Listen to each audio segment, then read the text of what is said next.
এই জেলা পরিষদ এলাকায় 8টা গ্রাম পঞ্চায়েত আছে, আর 8টা গ্রাম পঞ্চায়েতে 80টি ওয়ার্ড আছে। এই যে জেলা পরিষদ আছে, যে উন্নয়ন যে বান ভাইব, এই জেলা পরিষদের 80টা ওয়ার্ড আছে, সেই 80টি ওয়ার্ডে আমি সমানভাবে ডিস্ট্রিবিউট করবো। আমাদের এই যে উন্নয়নের যে টাকা, সরকারের যে টাকা আসবে, সেই টাকা থেকে আমি প্রস্তুত করবো না, আমি এটা আমাদের হক আমি প্রস্তুত করবো না, এটা আমি প্রতিশ্রুতি দিচ্ছি। কারণ আমি আমাকে পরীক্ষা করেছেন, আমি তো এখন লক্ষ্য হয়েছিলাম, আমি কত দুর্নীতি করেছি না সজাগুলোর নীতি গ্রহণ করেছি, তা আমাদের দিকে পরীক্ষিত। আমার জ্ঞান বিষয়ে আমি যখন এপিমেন্টার ছিলাম, তখন যে বাংলা আমি সাধারণ সভা প্রত্যেকটি ওয়ার্ডে সমানভাবে আমি দেওয়ার চেষ্টা করেছি।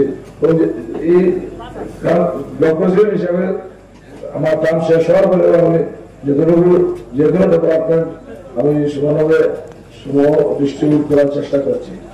তাই আমি অনুরোধ করবো, আমি আপনারা খবর নিবেন, বিভিন্ন জীবিতে প্রত্যেকটা জীবিতে আমাকে বিপুলভাবে মানুষের সমর্থন করেছে। আমার নিজের জীবী হিসাবে আমি ছোটবেলার সময় হিসেবে অনুরোধ করবো যে আপনারা 70-80% 90% ভোট দিয়ে আমাকে আমার মেয়েকে জড়িত করার আহ্বান রাখবো। কারণ যদি অন্য জীবিতে আমি ভোট বেশ করাই, আমার জীবিতে ভোট কম হয়, তাহলে স্মরণ হবো, মান সম্মানের কথা আছে, আমরাও সম্মান পাবো, তারপর আমারও সম্মান থাকবো যদি আমার জীবিতে আমি বেশি ভোট পাই। বন্ধুগণ, আমি আপনারা খবর নেবেন, আমার যে প্রতিনিধি প্রার্থী মমতা বেগম, উনি 10 বছরের প্রতিনিধি ছিলেন। ওনার আসিফগঞ্জ জেলা বলে 5টি জিপি ছিল, সেই 5টি জিপিতে ওনার অবস্থান কি আছে।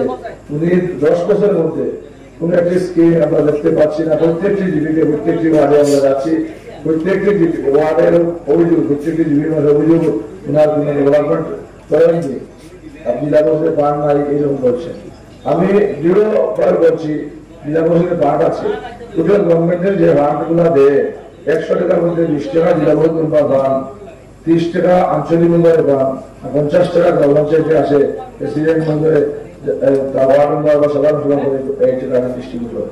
এই যে জেলা পরিষদ যে ফান্ডগুলো আসে, আমার বাড়ির জেলা পরিষদের সদস্য নবীন সদস্য ছেলের বউ ছিলেন, ওনাকে আমরা আমি যেই ভোট সবাই একটা ভোট দিয়েছিলাম, কিন্তু ভোট দেওয়ার পরে উন্নয়ন করা দূরের কথা, আমরা সবাই সাক্ষী, ওনাকে আমরা দেখতেই পাইনি।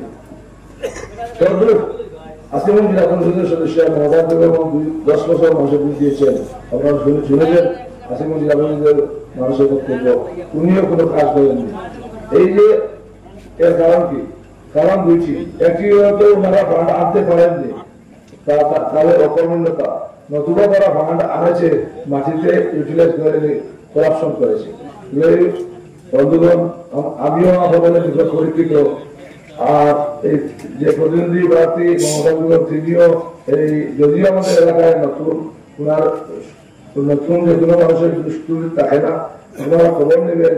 ওনার যে 10 বছর যে প্রতিনিধিত্ব করছেন, ওনার যে সহায়তা পেয়েছিলেন, কি করেছেন এবং ওনার স্বামী কি করেন, সেটা আপনারা বিবেচনা করবেন। আজকে কেউ আছে এই সমাজ গঠনের চেষ্টা করছি, কেউ আছে সমাজ নষ্ট করার চেষ্টা করছেন।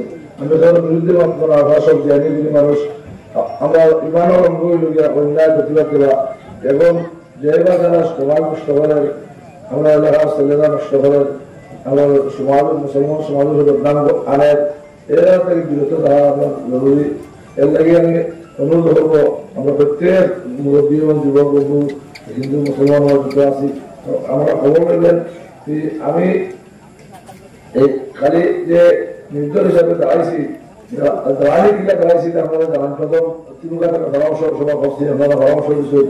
8টা জেলা জিপি আছে, আমরা অন্যান্য জিপি পরামর্শ লোকরা অন্য জিপি ভাষা দিয়ে সমর্থন দিতে আমরা বলতাম।